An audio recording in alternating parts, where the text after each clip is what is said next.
Did you see yourself in the telly? Did you see yourself? Was I on the telly? Did you see me in the telly? Was I on the telly? Did you see me in the telly? Did you see yourself in the telly? That's the thing you used to ask when you come in, particularly from an away game. You've been to a Rangers away game, and the players more likely to come over and celebrate in your area of the stadium. Although when I was younger, we would get like 3/4.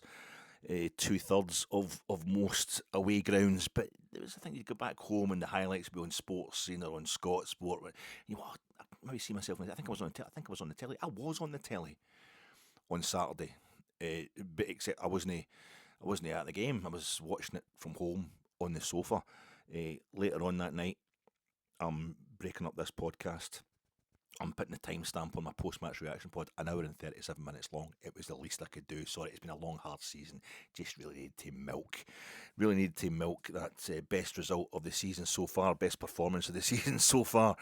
But the least I could do was get in there and just and put timestamps and give you some sort of a chance of navigating the different subjects that I was covering in that slightly rabid, very rambly podcast. Unlike this one, which is just going swimmingly already. And I'm sitting with a laptop in front of me, having to watch my own fat face and listen to my own really boring voice again. And for company in the background, I've got the telly on, the Sky Sports News, but I've got it muted. And I'm sitting just in the corner of my eye, you know.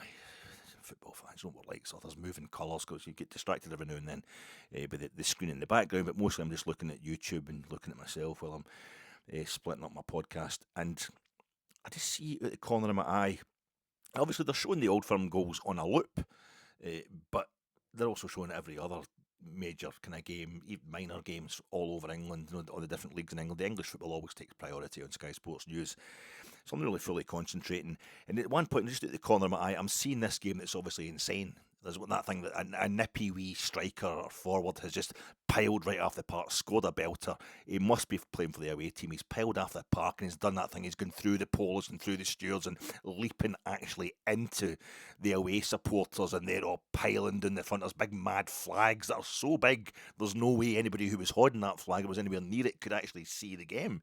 So you think it's self-defeating, it's just all about fanaticism, to be that young and to be that passionate. It must be South America, it must be an Argentinian game, it must be a Brazilian game. I'm thinking, oh wait a minute, their league seasons are done. I'm sure they're in the close season in South America. Right now it's summer seasons they play. Maybe it's footage of some striker that Man U or Arsenal that are rumoured to be in the market for, just showing you one of the goals he's scored. He's Uruguayan, he's Argentinian, he's played in the leagues back in his home continent. But it was us, no, it was Mikey Moore. It was Mikey Moore's goal, the third goal at Parkhead. And I'm thinking, why did I not know that? Why did I not instinctively know that was us? You know, because I sat and I'm pretty sure I watched that game Saturday live on the telly, but it was because I blacked out with a sheer massive guttural coming from the nether regions. There'll be no more talk of groin areas tonight, folks, you'll be relieved to know. But it just, the massive, it just felt so amazing. Such a relief that I blacked out. I kind of blacked out. I mean, I didn't lose consciousness. Quite the reverse. I managed, despite the fact I'm like bothering 24 stone now, I must be after the festive indulgences, 56-year-old. I managed somehow to get from the sofa on the I was on the telly. I was on the telly, and it's one of the kind of old thing, a Samsung thing. It's quite a thin thing, but it's long. It's on a wee podium of its own. You know, it's no nailed down or anything like that. It just balances on top of this little unit. I've not got it, fixed up in the wall or anything. It just sits there. So if I'd actually gone on it, would either have fallen over or I would have crushed it into pieces. But I was up. I just suddenly remembered. It's like, why did I? It's because I completely lost the plot. The first goal feature me, I remember dancing about, giving it was superb, phenomenal. The equaliser, giving it big yahoos and what have you. The second goal, it was you could see that coming. You could see with a bit of momentum, and that was a total yes, this is happening. Kind of falling on the old knees and stuff like that on the living room floor. But the third goal, I remember the feeling, which was just yes. There's a kind of preternatural roar come out for the bowels. But this is the moment. This is the moment. We've gone 2 goals ahead now. We're later into this. We're well into the second half now. There's less time for Celtic to come back. This is happening. I can feel it. We look like we deserve to win this game now. We're actually starting to put it to bed. Lost it. Totally lost it. I just remembered what I'd actually done was I'd rushed up to the point where rushed up to the telly to the point where when the cameras, when Sky were showing you the close-ups of the goals, and it must have been the next 2 or 3 replays or whatever, or the replays that were showing you after the game, I was too busy maybe jotting down a wee note or something to put into my podcast about how the goal had come about, what the build-up was, who'd assisted and what have you. But I was up there, just the telly, basically behind me. Like I was jumping on Mickey Moore's back, which again, if it had happened in real life, he would be dead. He's a sturdy young man, but he couldn't cope with that. I was in there behind him, through the police, through the stewards, and all the Rangers supporters coming into it. It was a big sandwich of love, which thank goodness didn't actually happen in reality. But I was practically on the I was on it. I was on top of the. How you doing, folks? This is your Fat Ick. Danny Rule continues to ruin my theory that we were repeating the results and sometimes the actual scoreline across our first and second meeting with clubs in this season's SPFL Premiership. But it's really interesting that now we're going to play the same club in our first and second meetings with that club in this season's SPFL Premiership in successive games. So maybe we'll get to see this close up. We drew 2 each with Dundee United at Ibrox and at Tannadice. Beat Levy 2-1 home and away. Beat Hibs 1-0 at Easter Road. Beat Hibs 1-0 at Ibrox. We drew home and away with Falkirk. Beat Pitt 3 past Kilmarnock home and away. I thought that's a lot of kind of tallying up with the home and away results in the first. But then Danny Rose started making it like we drew 1 each with St Mirren under Russell Martin in Paisley. Danny Rose beats them 2-1. We drew 1 each with Dundee at Ibrox at the start of the season. Danny Rose beats them 3-0 at Dens. That kind of we drew 0 each with Celtic at Ibrox under Russell Martin. We beat them 3-1 at Parkhead. Maybe we've got to draw on Tuesday night with Aberdeen in order to beat them at Pittodrie. No, that's not going to. So I'm quite. Is that a boat? It's Old Firm debrief Aberdeen at Ibrox preview pod. That's a boring intro. Okay, well, what about how you doing, folks? This is your Fat Ick. We've beaten in our last 2 league games the League Cup holders and the SPFL Premiership holders. We're now going to play the Scottish Cup holders, so that's a kind of treble. If we can beat them, they'll beat all 3 of them. That's a kind of treble for Rangers because it's so long since they've won the treble. We're just warming up to the real thing by doing this kind of pseudo. No, it's no. Well, what about if Stephen Robinson? How you doing, folks? This is your Fat Ick. If Stephen Robinson loses, because St Mirren Livingston's the only other game on the SPFL Premiership card this Tuesday night. If St Mirren lose to Livingston, who are one of the 2 clubs that are below them in the league, and this is St Mirren starting to use up their games in hand, maybe I know he's just won the League Cup, but that could be the sack. That could be him getting sacked. So the managers of the last 3 clubs we've played. Like if we play Aberdeen, it would then be after the Aberdeen game. It's Aberdeen. They've just sacked Jimmy Tellin. Celtic, they've just sacked Wilfried Nancy, and that would be them. St Mirren be retrospectively sacking to the team we played before that would be Stephen Robinson getting sacked because they might end up getting relegated if you can't arrest this. No, that's a kind of a wee treble for Rangers getting all the managers sacked. The teams. I mean, I know Nancy didn't win the league for Celtic. He wasn't the manager that won the league for Celtic. It was Tellin and. He won the Scottish Cup and Stephen Robinson won the League Cup for the 3 different clubs that had the trophies, but the 2 that are sacking the manager. I don't know, would that count as a kind of treble for it? Still no the same. How about then? Sorry, this is your Fat Ick. We managed to get rid of Brendan Rodgers and Wilfried Nancy and Peter Lawwell. Peter Lawwell bolted. He's run away as well, probably because he knew the Rangers were coming. So is that like a treble that we've taken out and said we didn't really get rid of Rodgers, did we? Well, we helped. We didn't help him stay. We had that 0-0 at Ibrox, but I think he knew his next few games. He had Hearts at Tynecastle, and he knew that he does. The Celtic had Danny Rule's Rangers in the League Cup semi-final, and I think Brendan Rodgers realised that if that would mean if he couldn't beat, and Martin O'Neill didn't beat Danny Rule over 90 minutes. He beat him over 120 minutes with us down to 10 men. Won the game fair and square, but that's just needs restating that it's a while. I think it's 7-8 games now since Celtic beat Rangers over 90 minutes. It's something to bear in mind. I think Brendan Rodgers was bearing it in mind because he was the guy who dominated he had the Old Firm fixture in his back pocket. Right, he knew how to run that. But it would have meant like in 5 games in the trot, if he'd come up against Danny Rule's Rangers and hadn't won, he would have had to that the fact he hadn't beaten Russell Martin's Rangers. They drew 0-0 at Ibrox. Before that, he'd drawn at Ibrox and lost at Parkhead to Barry Ferguson's Rangers. And again before that, he got beat 3-0 off Philip Clement's Rangers. So maybe that's Brendan Rodgers saw that coming as a possibility, and he thought, I'm going to get out here before my CV gets stained with that. That's not a treble. Well, we'll throw in just Nancy. We'll have to take credit for Nancy. And he was on his way anyway. I mean, Wilfried Nancy, it wasn't just all about us. He'd been working hard at getting sacked quicker than anybody else in Scottish football this season, maybe ever. Well, before we beat them on Saturday. But Nancy and Lowell, I want it to be us to get rid of Lowell. I know it's really the Celtic supporters that get rid of them, but it's because we're hanging about there.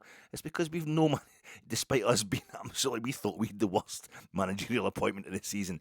Didn't really happen. Like somebody had to outdo us. And the fact that we seemed to get over that steadying the ship a bit, I think would obviously have helped. It wasn't helping their cause, was it? Peter Lowell's cause.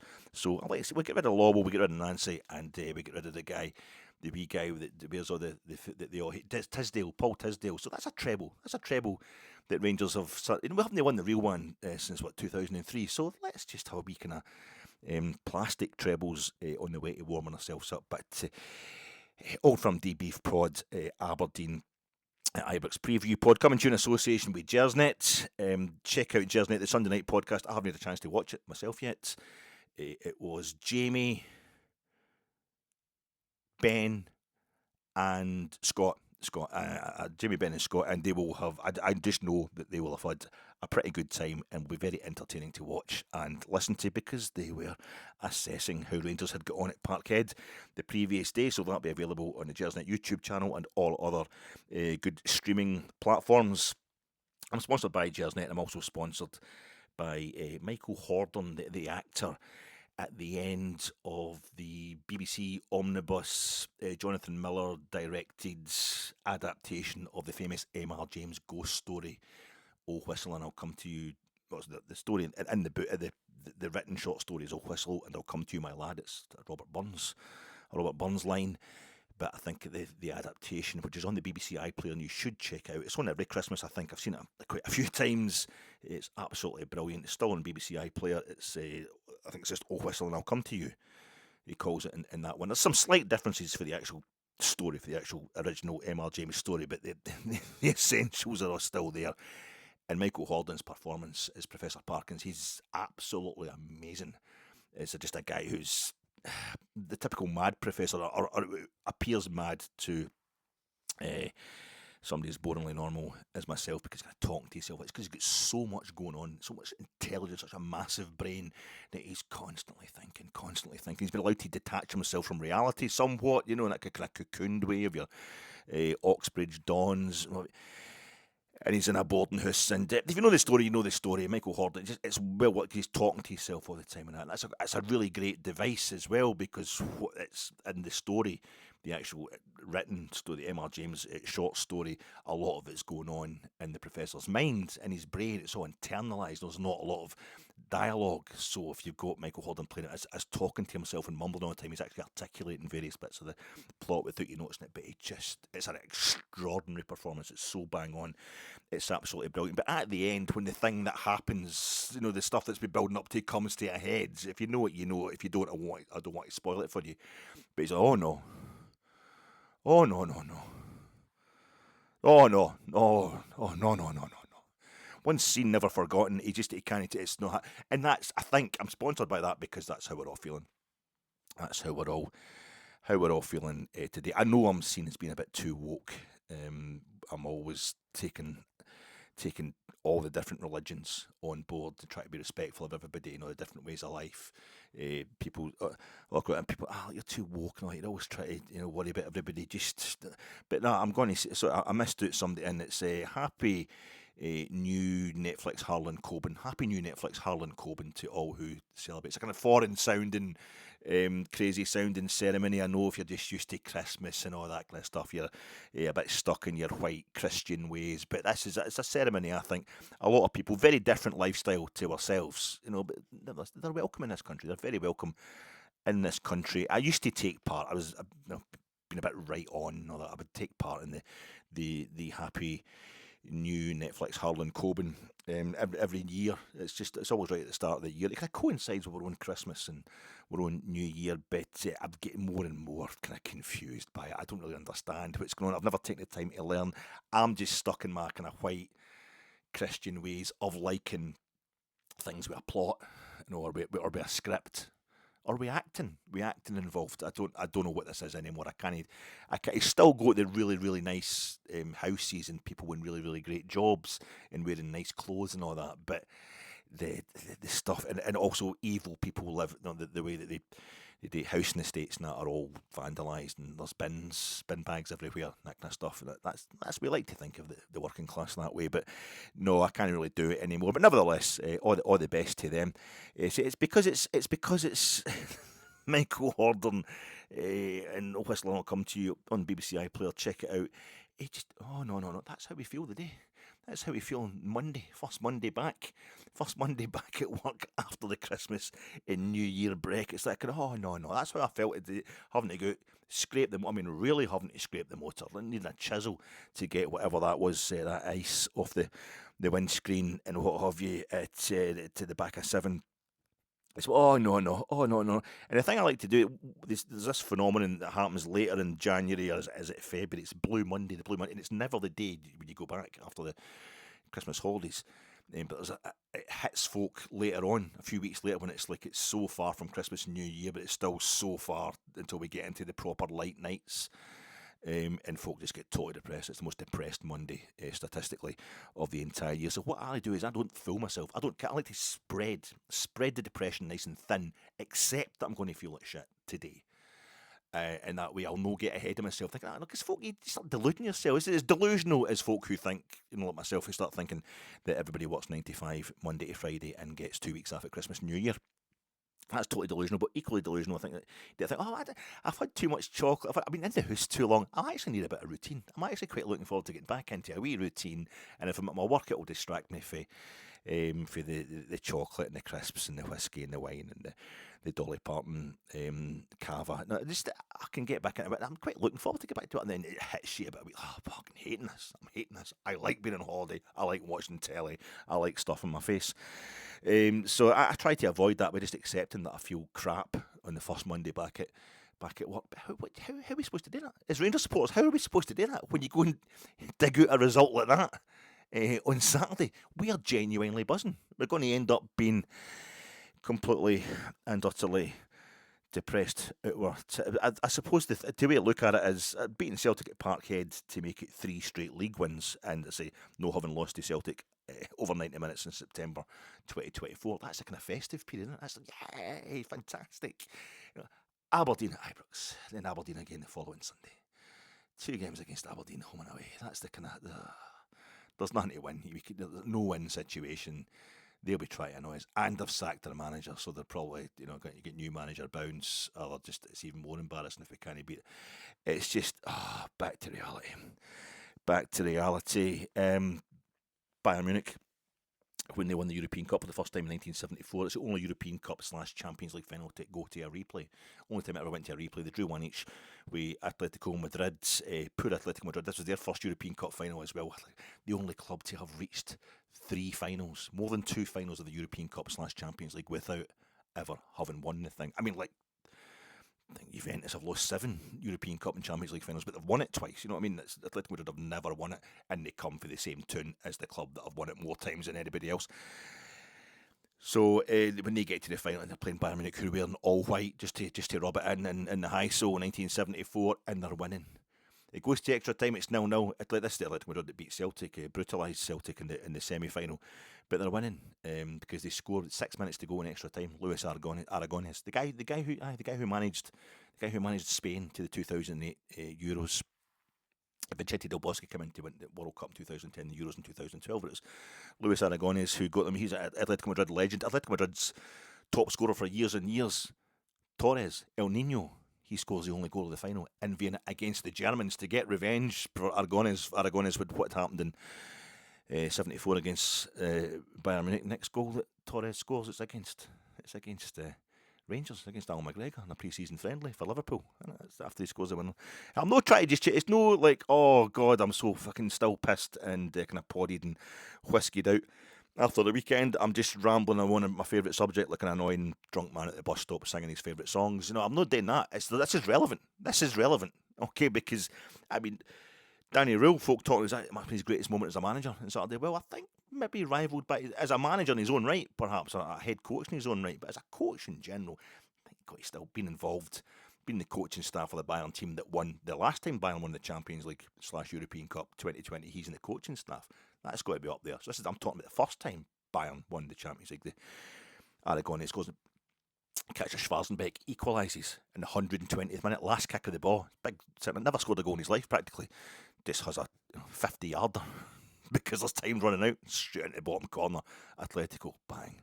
Think they felt bad then, wait until Real Madrid beat them with a last-minute equaliser, then lose in extra time and then on penalties in 2014 and 2016 respectively, actually getting beat by Real Madrid in the two other appearances had in the final. Just it's poor Atletico. But Bayern, they equalised last minute. In the replay, they won 4-0.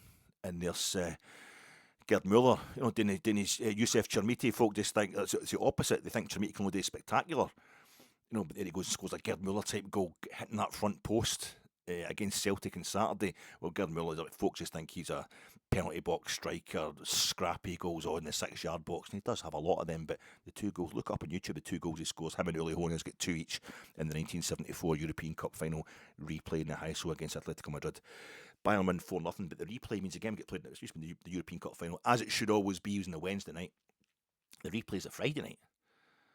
They already won the league, they've already won the Bundesliga, you know, but they've got the other great team, they folded the Borussia Mönchengladbach side, that would win the 75 UEFA Cup and had reached the 73 UEFA Cup final and stuff like that, and we'd get to the 77 European Cup final, and also won the 79 UEFA Cup and lost in 1980. They're a great club as well at that time, Borussia Mönchengladbach. They were swapping the Bundesliga as well between the two of them.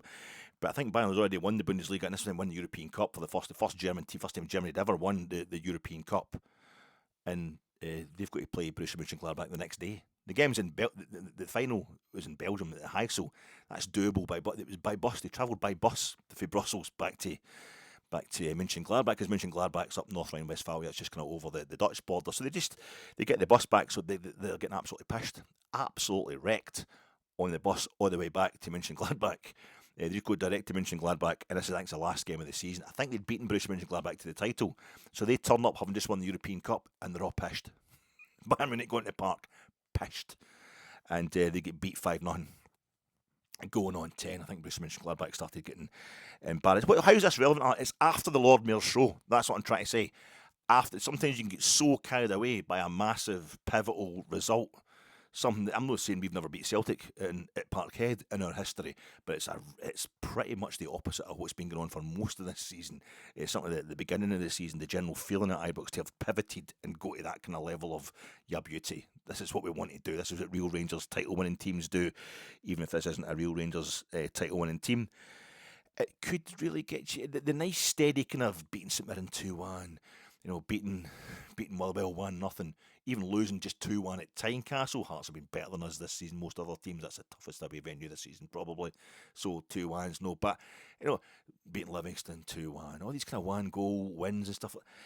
To go and beat Celtic 3-1, that's creating them a bit. There's a danger, there'll be a kind of euphoria in that we can't live up to. That's going to be a letdown playing old grimy, grubby Aberdeen again, the way they get stuck. After Lord Mayor's show is what I'm saying.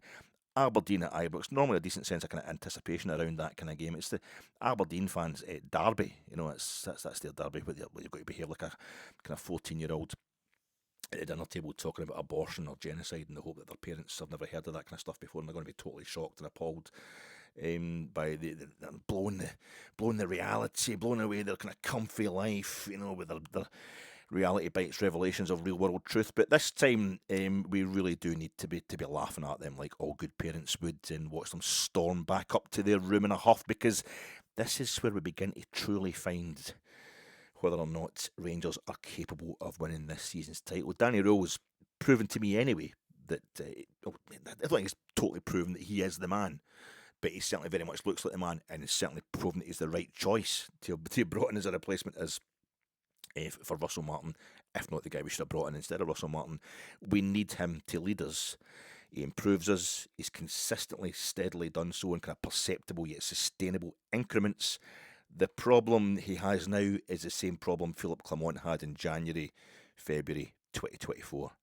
Having dragged us back into the title race in the new year, despite all our problems in the first half of the season stemming from his predecessor. In Philippe Clement's case, it was Michael Beale, and with Danny Rule, like Clement having lost away from home in his first big statement league clash. No, Clement's first big loss was away to Celtic at Parkhead. Danny Rule's was at Tynecastle.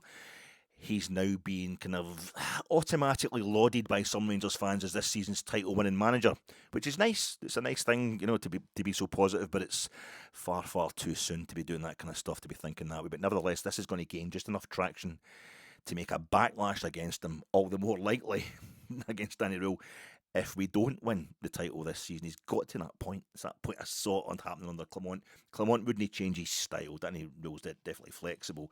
It was more kind of stubbornness than idealism with Clement. But I can't help thinking of frustration at the general circumstances of the club at the time when Clement was here, from which Clement himself and his team were suffering.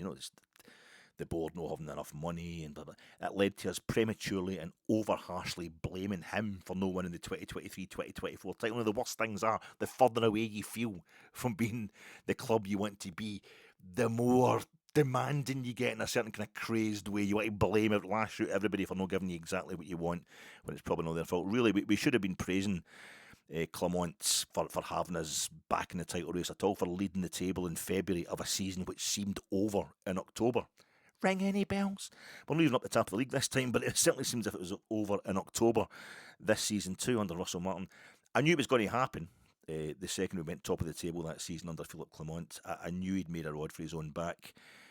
It's always demanding at Rangers, but when we've gone so long without success, that the kind of lack of perspective gets even more frantic, to the point where we won't let something promising just develop. I think we need to rein it in just a wee bit, just to try and keep our feet on the ground, while deservedly enjoying myself. What happened in Saturday. We can't hunt Rule, is what I'm saying, if he doesn't win this league.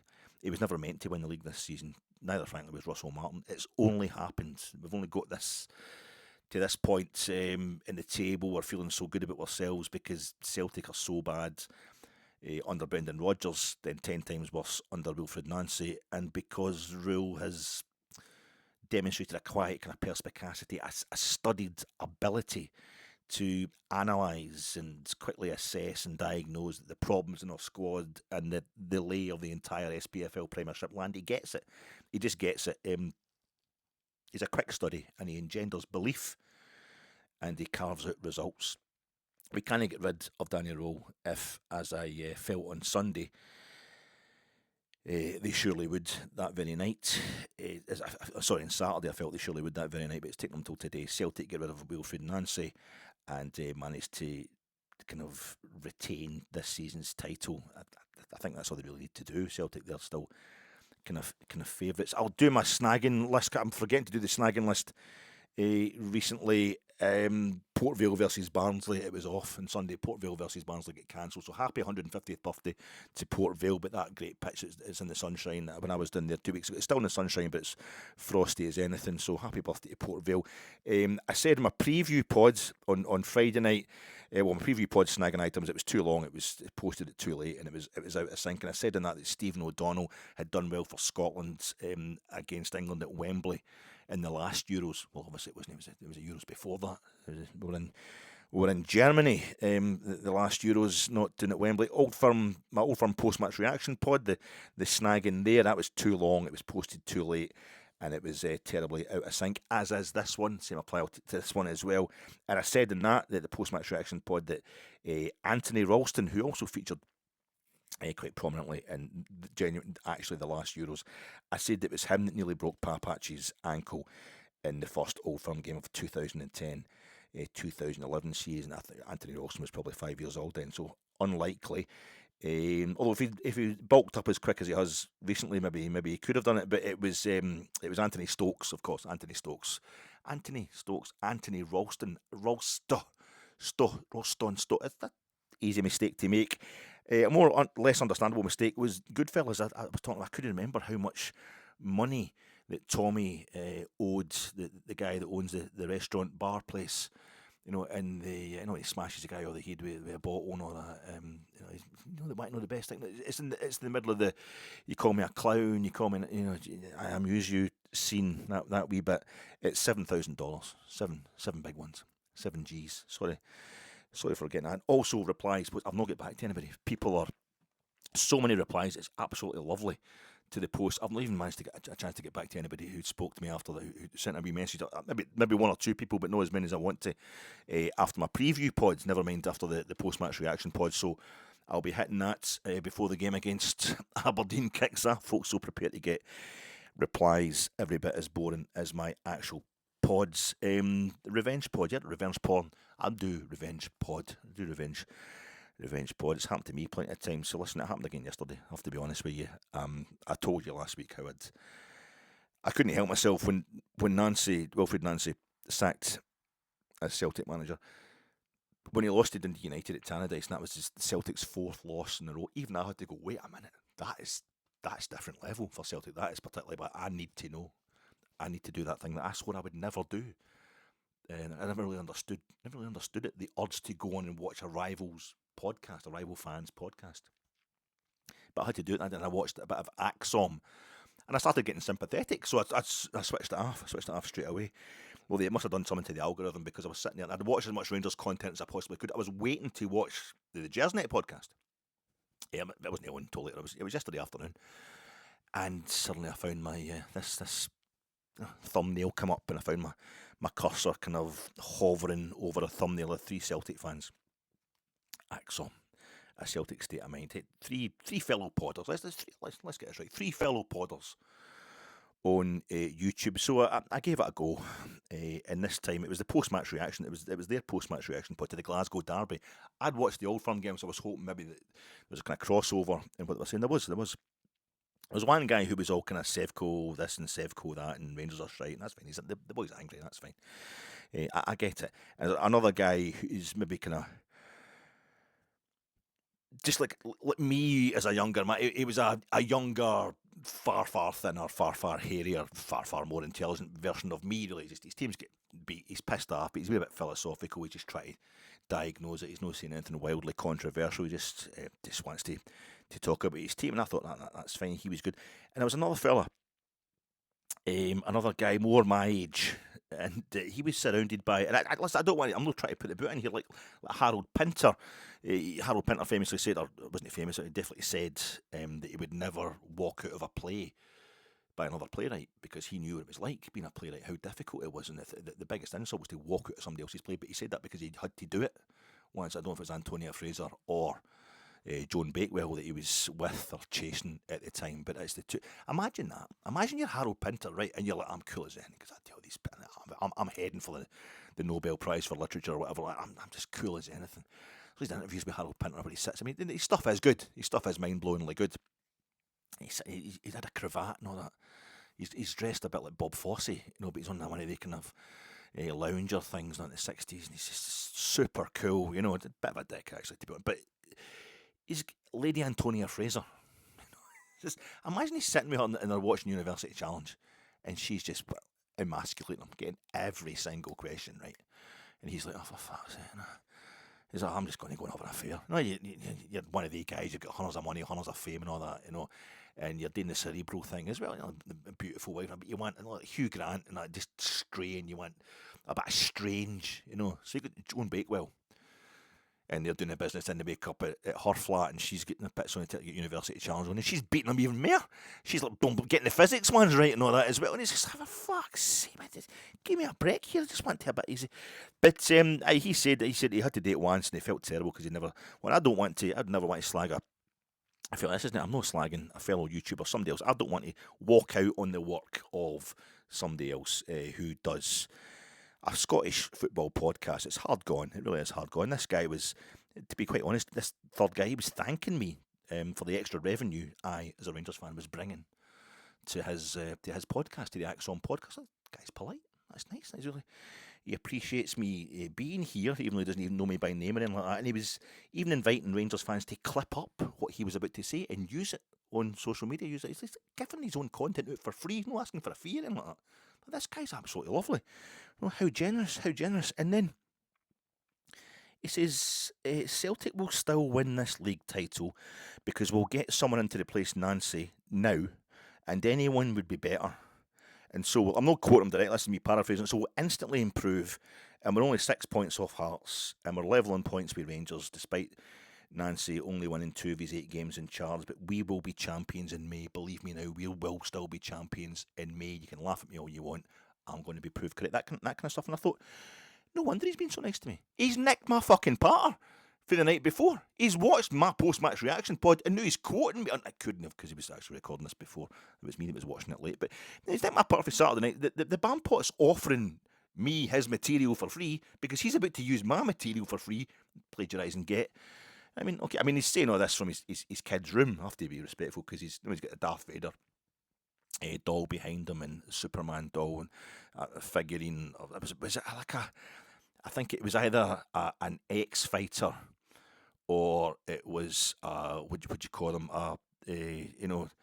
Transformers, robots in disguise. Maybe it's an R2-D2, I couldn't quite make it out.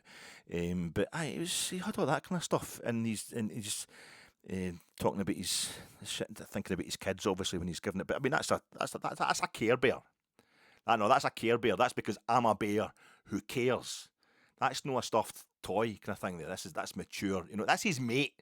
That's Kenny's mate. That's Kenny. That's Davey's mate, Kenny. I can't split. That's his best mate. So if I'm a bear who cares, I can't split up a Care Bear for his best mate. Because I've got responsibilities to his mental health, his emotional health. So I have the two of them together. That's no they're real tight. They're a real tight crew. That is a line for Heat. That is a line for Heat. That's a man's film. That's a real film. It's not a wee Wayne's film like Superman or Star Wars. Okay, I did actually know the names of the figurines that he's got there, but I've got a nephew. I probably picked it up for him. I was talking about Goodfellas, my pod, on Saturday night. It's like a gangster film, a tough film, a man's film. Okay, I didn't actually. I'd got some of the facts wrong. I didn't really know the lines either. But what kind of grown man's get figurines in his podcasting den? You know what I mean? What kind of grown man has got figurines in his podcasting den? I thought to myself, and he's got them out the boxes. He's got them out the boxes. They're going to depreciate straight away in value, and that's another Dolly Parton one. 2 different Dolly Parton ones. You can see the difference there. Dolly Parton. Rednecks. That's because I didn't realise he's seen all this patter. All this part of it. As the pod went on, he started. What was it he said? Somebody the Sevco guy said, we're getting a lot of Rangers supporters coming on to the live comments here, and that's fine, because we do the same to them when we beat them.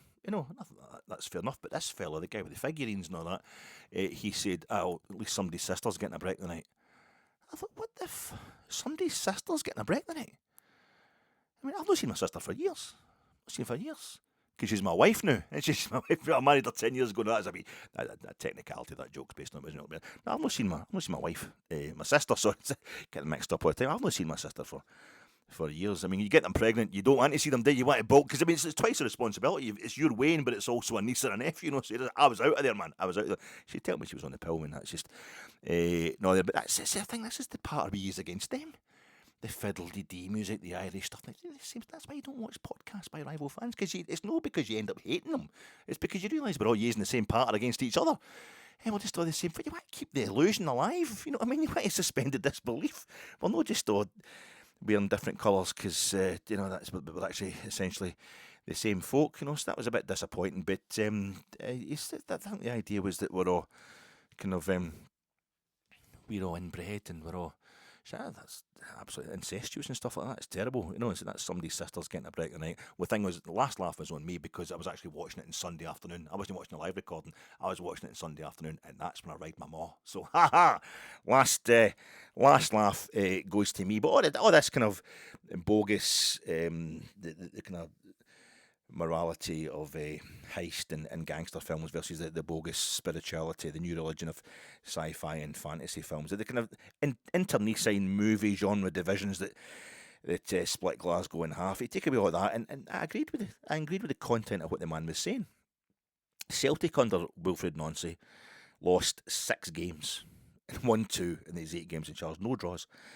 The worst results than Russell Martin in the league anyway. I mean, anybody would improve them. Anybody would make Celtic better. 73-year-old Martin Neal, he made them win 7 out of 8 games as a caretaker. I'm stealing some of this part from Axon, that's how I'm mentioning it, but I knew that anyway. We are the kind of, and I say, we. I mean, us Rangers. I'm using the first person plural pronoun. We're all in this together. We're restarting on a level footing, Rangers and Celtic now, in terms of points in the league. We both need Hearts to have a minor collapse too, but it seems anyone else would improve. Anybody else will improve Celtic. Just getting rid of Wilfried Nancy, not even replacing them, will improve Celtic. Perhaps even just a striker, one signing. I mean, they would have blown us away in the scoreboard by half time. They put away half the chances they should have. But we did magnificently. We did magnificently on Saturday. We were worthy winners, Rangers, by the end of the game. But man, I'd heard about Wilfried Nancy's inability to get a consistent. His performances, the Celtic's performances under him were patchy. I'd heard somebody saying how they were really good against Dundee United. They blew Dundee United away, football terms, in the first half at Tannadice, but they ended up losing the game second half. I don't really watch the highlights on Sportscene once I knew Celtic could get beat, as you do, but I didn't know just how pronounced that was. I don't know, that patchiness for performance until I watched us against them on Saturday. I thought they were going to absolutely destroy us in the first half. Dio was a great substitution. Chermiti landed on Scottish football with perfect timing, and we were all kind of confident before the game. But that first half was a proper Celtic team, giving us a proper run around. And as Peter Grant and Stephen Naismith were saying on Sportscene later on, our goals were helped by kind of lapses of individual concentration from Celtic players, perhaps maybe more than any problem with the system that was being imparted by the manager. But I feel as if Celtic weren't actually that far away. We just completely did them in the second. It was kind of yin and yang type of game. You know, it was Yang scoring the goal in the first half, and the big yin turned up in this. Sorry, that's a terrible goal. He turned up with a double in the second half. Big Chermiti, but it turned into the easiest win we've had in Glasgow for months, really, since beating Kilmarnock 3-1 at Ibrox in Rule's first game. And it's arguably Rule's greatest moment, as I was saying, as a manager. But don't let's confuse it with winning the title. For that, we need to blow Aberdeen away twice in 5 days. And then being in poor form, getting into this double header, I think them being in poor form, Aberdeen kind of suits them versus Nancy may indeed just have been a kind of tweak away from it all clicking for Celtic. Apparently, they blew Dundee United away. They had this happened a few times. I mean, listen to the Axon pod, the Celtic State of Mind pod, they were all pretty confident that even the games where they'd won, it was just because the opposition was poor and it was never going to change, and it was system failures. But that lad, I was thinking, doesn't matter who Celtic get into the place, Nancy, they're just one tweak away. As I was saying in my post-match reaction pod, they will automatically get better, and they will play the way they did in the first half all the time from now on, and that's a worry for us. It's going to be really difficult to win the league when Celtic are playing the way they did in the first half. But then that lad, a Celtic State of Mind, said something that refreshed my hope for this season's title. His shirt, he was talking about his shirt, and he was wearing a Celtic away top, and he's pointing out, no, but I just want folk to know I didn't buy this at the Celtic shop.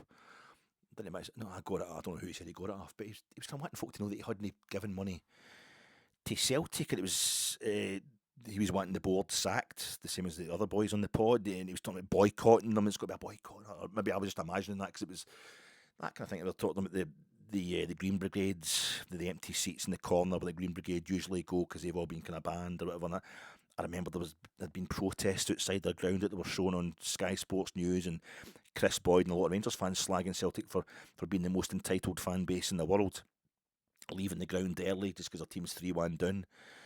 Still plenty of time to go in the game, and they're hunting their board and they're hunting their players. You saw the footage, embarrassed a lot of Celtic fans, but you saw the footage after the game, and the players getting berated by the supporters as they got back onto the team bus to go away to wherever their cars are parked. But this entitled thing, the Celtic fans literally are entitled. They've won 13 of the last 14 league titles. It's not an insult, it's just an absolute fact. And that's before we put together, the Scottish Cups and League Cups are won in that time as well. They've dominated for the last 15 years, really, in terms of trophies. So they are literally being they have titles put on them all the time. But what they are, I think, as a support, is fragile.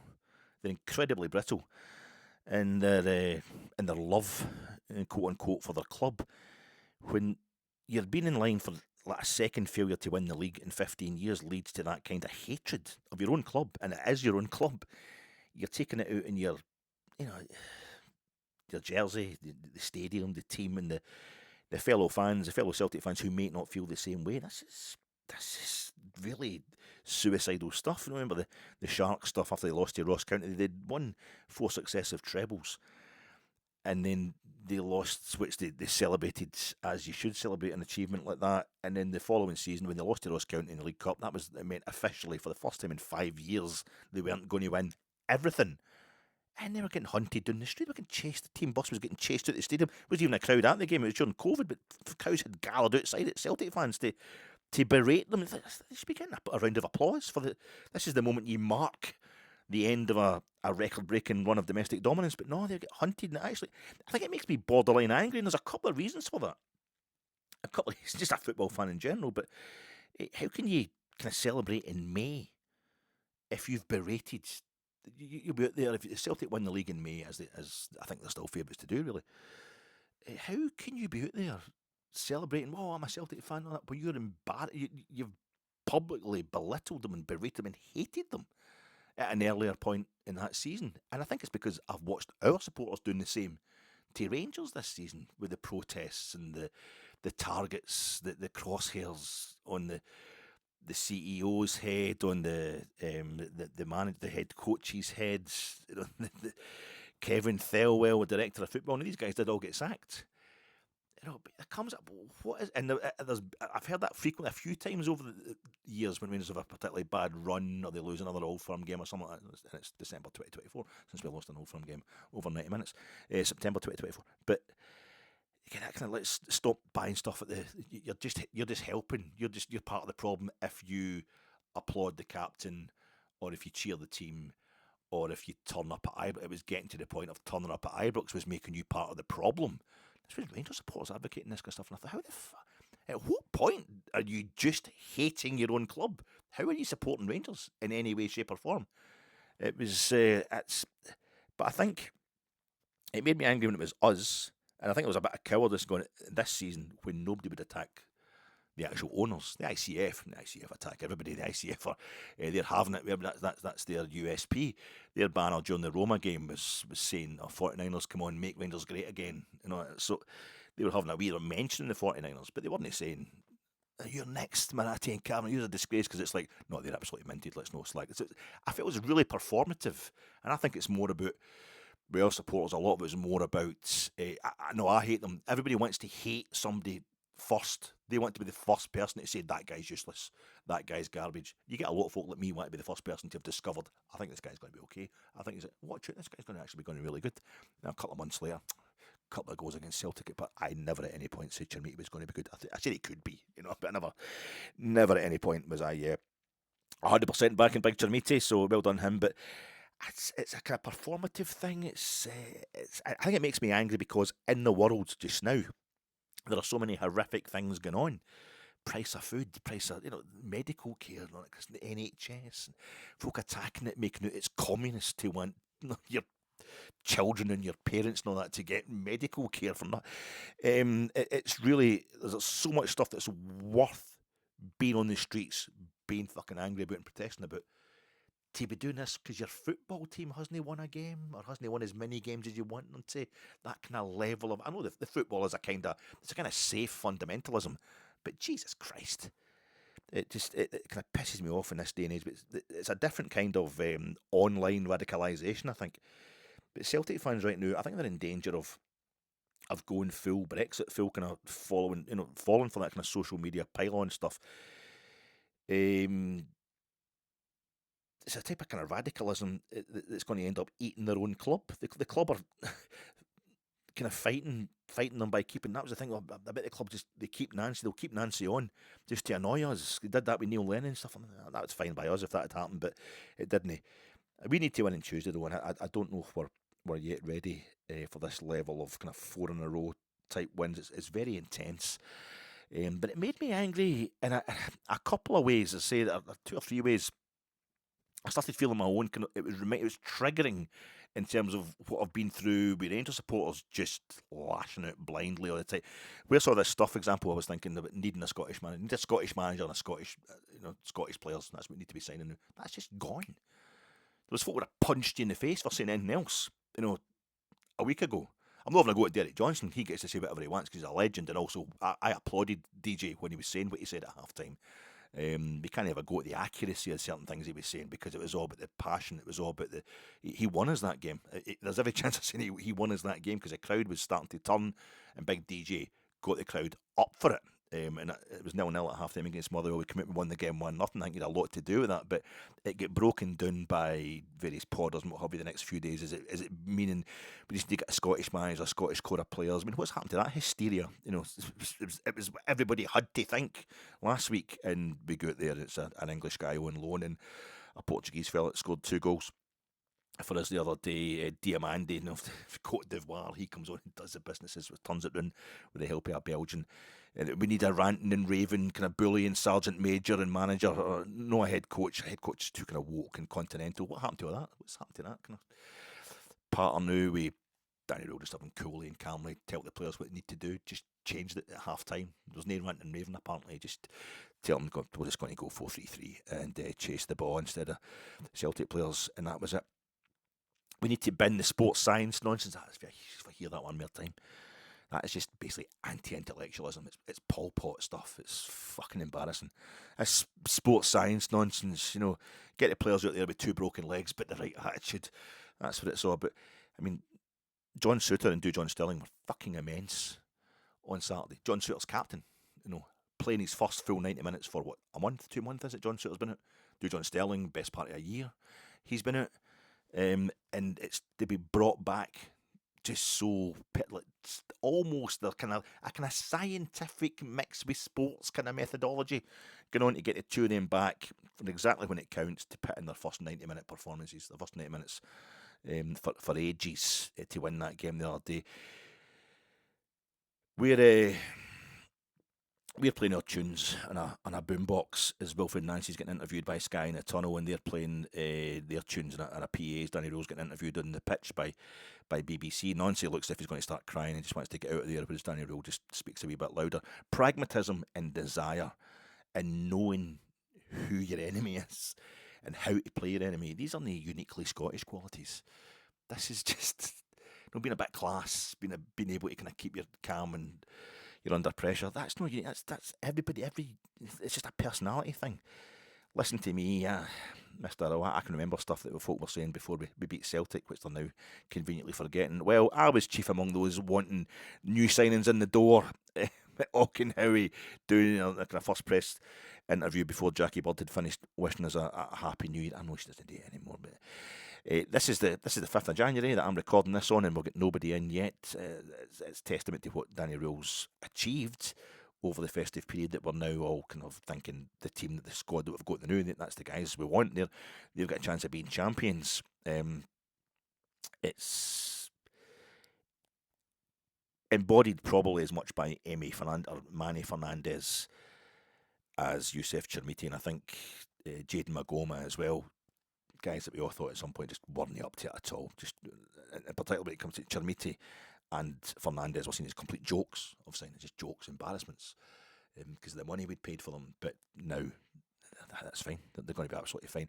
We're still going to need replacements. We still need to get back up in the door. Joshua Barry and Johnny McFarlane did a Rangers Review podcast. What was it called? It's a Rangers Review video. I think the thumbnail is "This Changed the Game." And the subtitle was how Danny Rowe's clever tactical shifts helped us turn it around versus Celtic.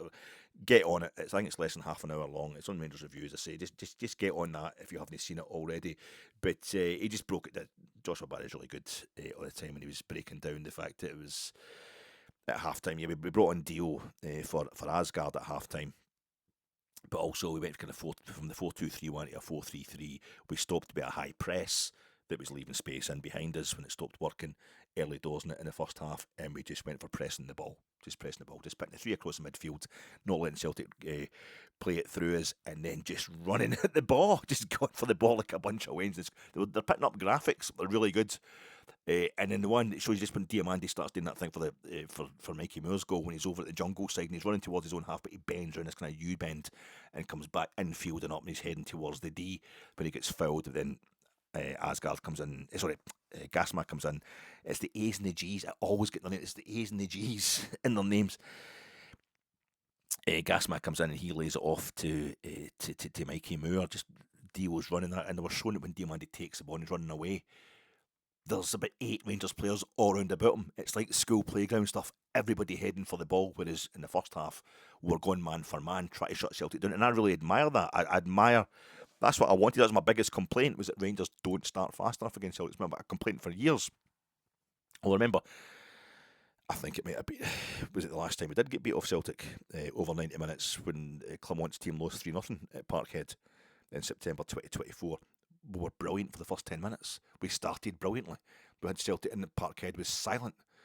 We were playing them off the park, and then they scored a goal that got ruled out, and we spent the next 4 minutes thinking, Celtic are going, should we be upset by that? And that makes us feel this isn't our day, or are we inspired by the fact that we got the ball in the back of the net? And we're thinking the reverse. Are we supposed to just go back to feeling crap because we're so easily breached, but it didn't count, so maybe our luck's good? And we decided that Celtic were going to win, and they won 3-0. But we started really well in that game, so it's a bogus theory of mine, but I feel as if it means he's got to go out there. Martin O'Neill's team were just so sharp at the start of the League Cup semi-final, and that led to Asgard, who gets booked earlier. And people are saying it was a stupid booking that Asgard took against McCowan in the 7th minute, and Saturday he's in on a yellow card, so he can't put himself about enough. It wasn't a stupid booking. I think McCowan would have been in on goal. Celtic would have been right through us. He had to foul him. It was the fact that he wasn't there on top of him because he wasn't sharp enough. And measure that as a slight improvement on the early red card they got in the League Cup semi-final against Celtic. But before we write him off, he had a good game. I think he did well. It was the worst Old Firm game of all time, probably, that 0-0 we had in August with Celtic when both teams had Champions League embarrassments. But he was all over Callum McGregor. Did a great job marking Callum McGregor out that game. And Ibrox did Asgard, Tello Asgard in that game. So we kind of... Callum McGregor was just back from Kazakhstan, really, extra time and penalties in Kazakhstan, so maybe he wasn't at his best either, but he's got that look about him, Tello Asgard. I think he's quite a transitory. He looks like he's the kind of Rangers player equivalent of... Oh God, Aberdeen fans will be going there tomorrow night. They would, if it still existed, since when they redone... We did up Queen Street Station. What was the bar that used to be in Queen Street Station? Was it Bonaparte's? It was called the pub. Various names. I think it was latterly it was called Bonaparte's or Napoleon's. It used to go. It's just the train station pubs. That kind of. I feel as if Curlers and Byres Roads get the same feeling. Folk are just passing through. There's no kind of set crowd. There's no set vibe either. It's just folk are coming in for a quick couple of pints before going where they really want to go. And I feel as if Tello Asgard, it's just the whole look about, the whole vibe about him is, yeah, I'm just here to play for a big club, learn about a big club, and then I'll go to a big club in England. But who knows? But I feel as if we actually started really well in the first, that pressing thing, first kind of 7-8 minutes. We're all over Celtic. We're really worrying them, and the crowd which was already worried because of Nancy's records. They were really quiet. But then there was Asgard takes that yellow card. And then there was something else happened. There was 3 kind of things that happened there. Asgard got booked. Gassama had a bad ball. He's at the right-hand side. He tries to play. He's got time in that to play a ball into the box, and he basically fires it into the main stand right across the other side of the park. And that was a bit of a downer. And then you do John Sterling sliding tackle on Maeda, which was phenomenal. A phenomenal tackle. I think Johnny McFarlane was talking about that today. I'd nearly forgotten all about it. But at that point, that was Celtic just starting. You think James Tavernier's not making that tackle. James Tavernier is getting turned inside out. At that point in time, I think Johnny McFarlane was talking about that in Rangers Review as well, in case I sound like I'm stealing his part. But it was at that point, Celtic, because Celtic fans They're all screaming for a foul and what have you, but they've got something to scream about, and they suddenly realised we're starting to turn this round. And I think when you've been really terrified that you're going to get pounded, when you start doing quite well, you're in a game, you think, all right. And they suddenly started getting really positive, really optimistic, and that was it. They started having a great second half, a great first half. Scored their goal early, looked like they were going to score 3 or 4 more, but I think Jack Butland, despite criticism for the goal that he lost, the way he stood up to it, and the way a few other players just hung in there and kept it tight to half time is every bit as commendable as what we did in the second half. It showed kind of flexibility, and we showed great character. I'm angry though. I'm angry having watched a Celtic statement. That's why you shouldn't watch the pods of other things. No, because the way the guy wants me to be angry, but it's just reminding me of it's a Rangers fans doing that thing of hating on their own club, but the far more powerful thing of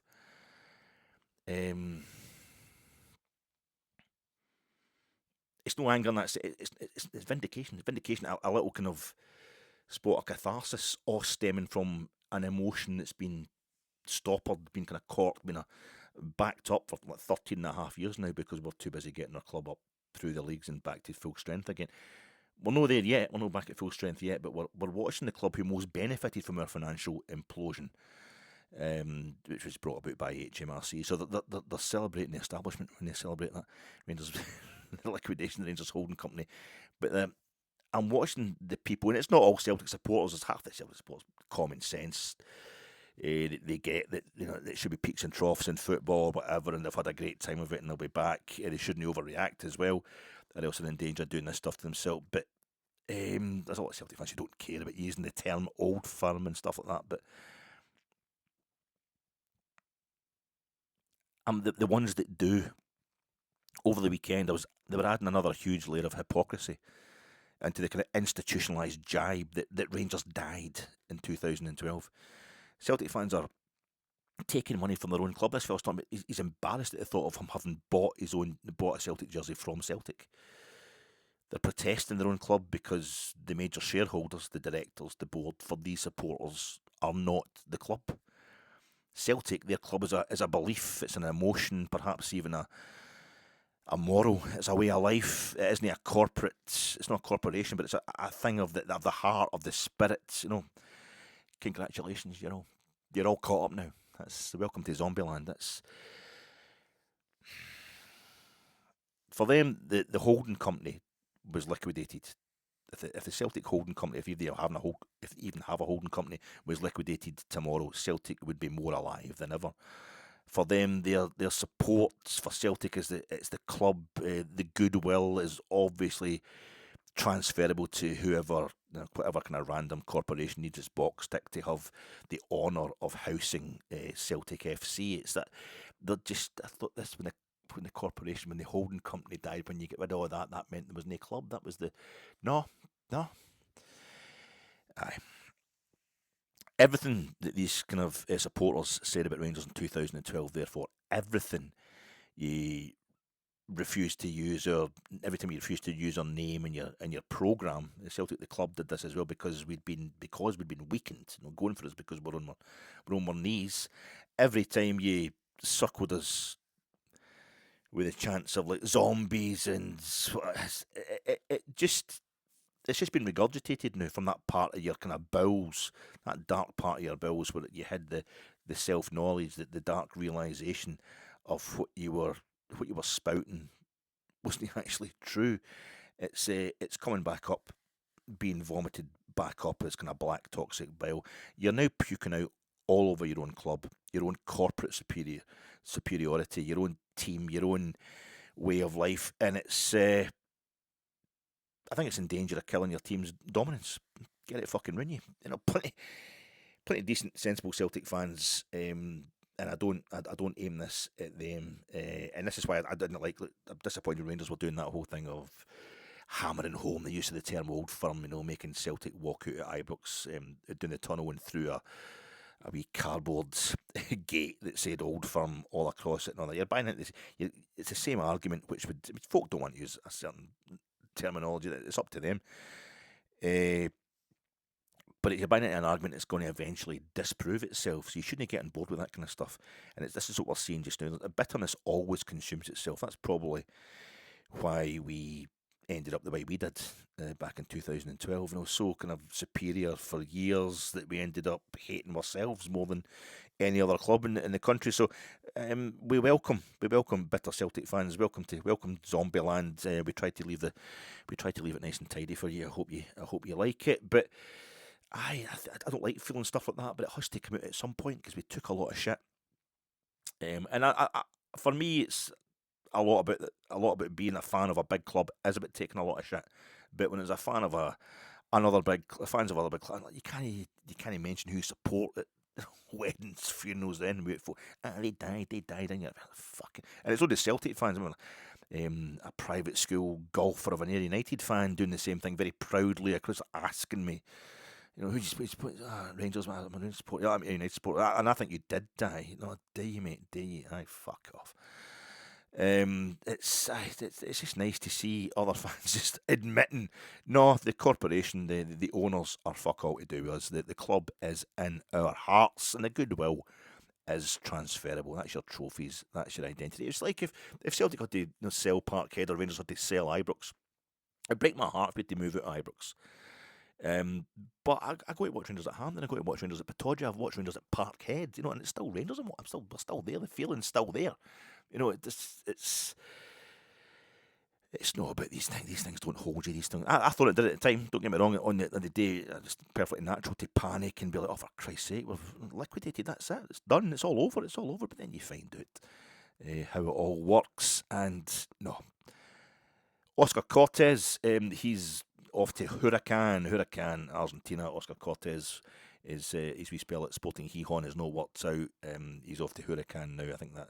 It was Derek on the Rangers Review was saying that's because they're in a close season just now. As I was saying earlier, the South Americans, a different time of the year for them, different transfer window or whatever, so he's allowed to make 2 moves in the same season.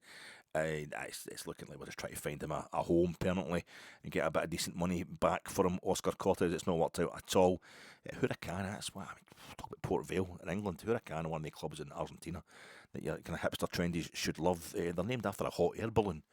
Their badge is a hot air balloon. It's a lovely badge, just the kind of stencil outline of a hot air balloon. Their stadium is gorgeous, absolutely It's got the Huracan club badge on the terracing. It's got a big kind of thing, a marathon tower type thing, Olympic tower. I love that. It's a gorgeous stadium. It's one of the places like, it's like, oh yeah, you might go to Bombonera, or you might want to go to Super Classico. I would go to see Huracan, actually. If I was going to Buenos Aires, I'd want to go and see Huracan. I really would. So you'll have a nice time over there. Danilo, there was talk about Danilo. He's the kind of guy that might get sold. He's not getting anywhere near a start for the first team these days. Suddenly, all of a sudden, you should never say never, because one injury to Chermiti, who's only become the flavour of the month like 2 days ago, or Bojan Majowski, who already gets pretty ill regularly. We're struggling. We will need an actual striker to fill in. But Danilo strikes me as somebody who's going to go back to Brazil. Maybe not going to go to a Big 12 club. He's not going to be like Hefty and end up going to Palmeiras or something like that. But he's going to go to one of these Juventude or Bahia, whatever they're called. Juventude, I think they get relegated just recently. So maybe a kind of Serie B. Do they have a Serie B in Brazil? I don't know. Probably in the regional leagues, quite a big country. But he's going to go to Belgium. Maybe Westerlo, managed by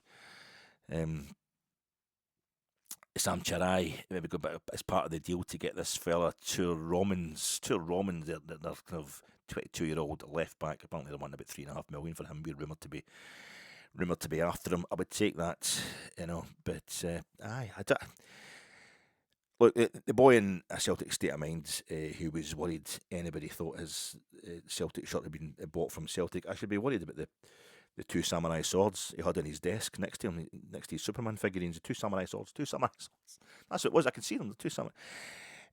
As yet unsheathed, but of course I've seen 7 Samurai Bushido, and I know what has to happen. Honour demands the minute they're pulled out the scabbard, he's got to use them. So, but with that in mind, you'll notice I've got my Godfather 50th anniversary jigsaw at the back there. So anybody comes in to try and slice and dice me, with the samurai swords. Well, I'll just slice. I'll just rip that plastic open of that, and I'll get it out there, and I'll just put together my 500-piece Godfather, just a proper gangsters. The hard stuff. I'm totally, nonsense. I'll get my trestle table out and that, but because like my fellow podder, I still think Rangers' best chance of winning the league this season, and is in itself no too great a chance.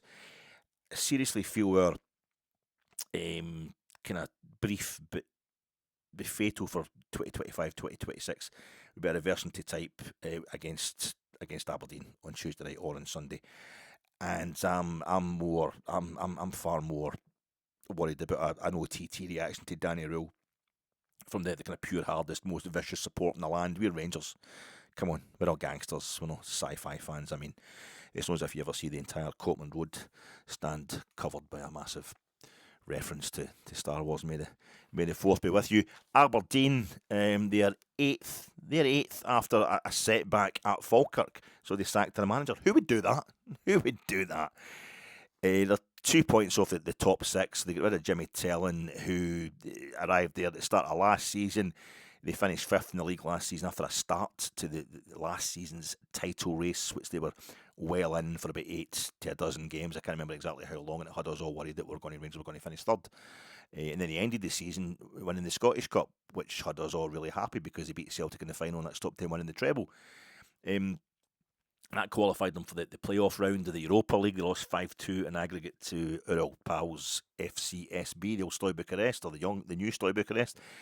So they dropped into that Conference League, the old Conference League, and they've lost all but 2 of the 6 games that clubs play in that particular European group stage.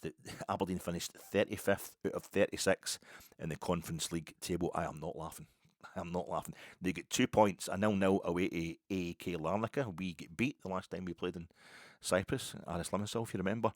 And they had a 1-1 at home to Noah of Armenia. I remember us drawn away to Alashkert and only beating them 1-0 at Ibrox. Didn't need 10 men, but on our way to European final. So we know how tough it is against your Cypriots and your Armenians, so I'm no laughing at that. Although I have to say, in the 6th of it was funny, on the 6th of November, when they got their first points, and then one of only 2 points they've got in that group stage, Aberdeen, I was standing outside New Edmiston House. I'd just come out of us having lost 2-0 to Roma, and I was trying to do a podcast. I started a pod, and that was a disaster as well. Not losing to Roma 2-0 was a disaster, but as I picked my phone up, I'd got a message, a post on the Fat Egg channel, and it was for an Aberdeen fan, giving it. I love it. Celtic get beat that night as well. I love it when Glasgow's gruesome to some fuck up, and we've got a point on board. It was boasting, full on boasting, that of all the baldy men representing Scotland in European group stages this year, he'd get his hands on the comb first. It was quite funny. We can't laugh, as I say, yet, because we've only got 1 point in our European group stage. We might not get any more. We can't laugh at all. I mean, a proud season for Scotland's 3 trophy winners in Europe. Know that I'm buddying up with them. We're not a third of anything. There is no olds in one half of the new firm. It's just facts, though. Rangers, Celtic, and Aberdeen, Scotland's 3 trophy winners, European trophy winners, having terrible seasons in Europe. Aberdeen then only got 1 point from their first 6 games in the league this season. Then they went in a run of 7 wins out of 10, with 2 draws and just 1 loss. Looked like Jimmy Tellin had turned everything around. But then when they lost to Falkirk on Saturday, they were 1-0 at Falkirk. That was their 3rd loss out of 4. I think they got a point after United in that run of 4 games. He's gone. They sacked him yesterday, Jimmy Tellin. So it'll be Peter Leven, who's once again the caretaker manager, the interim manager for Aberdeen, as they try to find a full-time replacement. A man who once, as a teenager, sat on the bench for Rangers, an Old Firm game. I think he was on the bench 2 or 3 times for us as a youth. Peter Leven, he was in charge for a game season before last when Barry Robson was sacked by Aberdeen, and he was due to take Aberdeen to Ibrox before, but in came Neil Warnock as interim manager. Didn't get a chance to manage Aberdeen at Ibrox. Peter Leven, he will this time. Neil Warnock appointed. He lasted barely a month as well. So Peter Leven took over again. This is at the end of the season before last in March. I think he played everybody else in Scotland, including drawing 3 each with Celtic and losing penalties in the Scottish Cup semi-final. everybody else except Rangers. It's like he's capable. This guy is obviously quite capable, Peter Leven, and there's a kind of bit of destiny about the fact he's supposed to manage Aberdeen against Rangers, and there's a chance he might not. He'll certainly be their manager at Ibrox on Tuesday night. That was destiny. Because to manage somebody at Ibrox against Rangers, the club where he started as a kid. But he might well manage Aberdeen against Rangers home and away, Ibrox and Pittodrie. It's difficult to know what kind of state Aberdeen are going to be in, how they're going to take this. I don't know the lie of the land. I don't know the rumours. The players all hated Jimmy Tellin. They were really sick of him. So anybody else being in charge, same thing as Celtic under Nancy. Will they be revived and they'll be absolutely fantastic? I don't know. Or maybe they're going to completely collapse. It's hard to tell. There's no Danny Rule presser today, so I don't know about injuries, illnesses, or incarcerations. Hearing that Dujon Stirling got arrested in the early hours of Sunday morning after a car crash or an incident with a car in the city centre. So I know what we're all thinking. But I've just literally had to pay the £50 fine, £100 fine after driving up a bus lane. I get a thing through the post. That's me driving up a bus lane, yep. In the city centre. I had no idea I was doing it. No idea. So I'll get the old £100 fine or £50 if you pay it now. I wasn't going to contest it, as he provided quite convincing pictorial evidence. So that was I had to pay this. We know it sometimes can happen. Maybe somebody was having a baby or that, and he had to drive. But we'll not judge until he's judged, until we find out what's happened. I just hope he's going to be all right. It's typical. Dujon Stirling was immense on Saturday. It's so good to have him back. I hope it's not going to affect him playing. But I would just think the starting 11 against Aberdeen is the same as the second half, the same team that started the second half on Saturday. Listen, we've got to push this now. Everybody that can start from Saturday's second half display, easily our best of the season. They should, because we played really well against Polzenia at Ibrox, but we're at the end of this run of kind of 7 games. It was picked out by Danny Rule himself, although he's keen to do the one game at a time thing. He did talk about this run of games. We're already dropped 3 points at Tynecastle, but there's 6 more to play for against Aberdeen, these 2 games. Depending how Aberdeen reacted to Thello's sacking, maybe a relief a la Darren Moore for Port Vale. Port Vale sacked him, and then they pumped Blackpool 5-1. They could be well up for it tomorrow, or they could lose 4-0 like they did at the end of last season against Barry Ferguson's Rangers. Either way, Aberdeen could get an old Warhouse figurehead back in for Sunday and be well up for it at Pittodrie. They're far better at costing us trophies than winning them for themselves, despite what happened last season.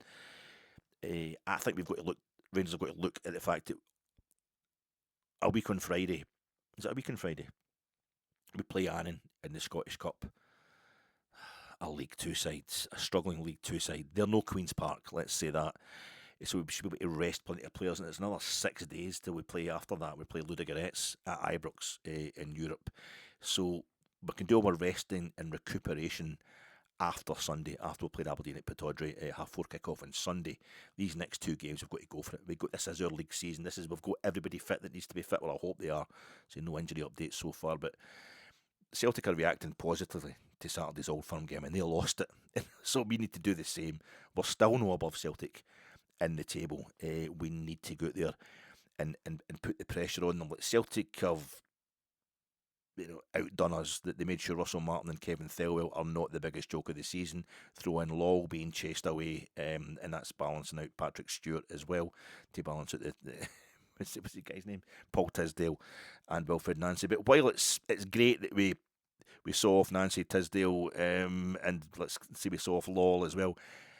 Next Saturday, Celtic will be totally revived and energised, even if it's the groundsman in charge when they played Dundee United at Parkhead. So we need to up our game too. We missed the chance to be amongst the first club to join Hearts on the 30 points plus bracket. Motherwell and Celtic got there ahead of us to that. So now we've got the chance. It's just Celtic and Hearts aren't playing tomorrow night. Is this game because Aberdeen took the option to cancel their game for the between the playoff ties, between the European playoff legs? Is that why we're playing them 2 in a row? But we played St Mirren in between our 2 games against 2 aberrations against Bruges, didn't we? So maybe we rearranged that tie. I don't know. I actually don't know why we're playing them twice in a row. What happened to what cancelled, postponed the first meeting that should have been earlier this season. But no other top six sides are playing so till the weekend. So it's a chance to kind of get right up behind Hearts, be it to get up to within 3 points of them, get ahead of Celtic, get ahead of Celtic, get above them in the league, even if it's just till Saturday afternoon. Psychologically, that's going to be massive for both Old Firm clubs if we can do that tomorrow night. C, psychologically massive for me. It's time to start getting the hell away from Motherwell. Motherwell have played the game more than us. They're just 2 points behind us. Their goal difference is pretty much the same as ours, if not better. So we need to win this game to get away from Motherwell and start detaching from the kind of top half of the table. There's like 10 points just between the top 5 teams in the league. We need to pull away, become more kind of like a team that's gone for even at just top 3 just now. Confirm that, pushing towards being top 2. Like, maybe us and Hearts would like to pull away from Celtic, and top 1's what they're eventually going for. But I think if we're going to finish top of the league, I think the first time we'll go top of the league will be last day of the season, the way things are going just now. But just let's get away from Motherwell and Hibs by winning this game. A score prediction. When Thelen was their manager, I genuinely thought a draw was possible, even an Aberdeen win, because we're not used to everything going on. Sorry, everything going as right as it did on Saturday. We're still a bit kind of Germany-Brazil 2002 World Cup final, where both teams were doing things they're supposed to do. Playing the World Cup final was actually the first time Germany and Brazil had ever met in the World Cup. But they were the worst kind of iterations of Germany and Brazil for some decades. But it seemed, everything's fine. Because we're both in the World Cup final, that's what we're supposed to do. I think that's what it's like with Rangers now. But we're supposed to. Good Rangers teams go to Parkhead and win by a couple of goals. To be up there when at the top of the league in the new year. I think it's still kind of, it's papering over the cracks. That's what it is. It's papering over the cracks. I think I'm worried slightly that we're not used to this situation of everyone being so positive. If we take our eye off the ball, I think it's going to be hiding a very real kind of lack of quality, a lack of depth, and a residual that's been there since 2012, i.e. that we're still coming back from 2012. So I like Big Chermiti's kind of calm and focus in his post-match interviews. I could have done without the chewing gum he had in his mouth during his official presser in the Parkhead press room, but maybe he's been disrespectful to Celtic, so maybe that's fine. So I like Big John Souttar's embargoed kind of post-match Parkhead presser, which we saw on Monday. He was saying, it's too early to be talking about the titles, ask him about that at the end of the season. It's a big win, but it'll mean nothing if we get beat off Aberdeen. Daniel Rowell's a good guy to work with. He really likes working with him, but he can't specify exactly what it is he likes working about him. And we did better in the second half on Saturday because we dumped the high press and got the ball to our kind of forwards quicker. Big Chermiti was, when he was getting the Man of the Match award from Jack Butland, I don't know if Jack Butland was jealous that he didn't get the Man of the Match award, but he just gave it a kind of quick, keep it up. He says, well done, big man, but keep it up. Just being a leader, being a dressing room leader, not jealous at all. He's just keeping it top. That's what we want. It's not enough.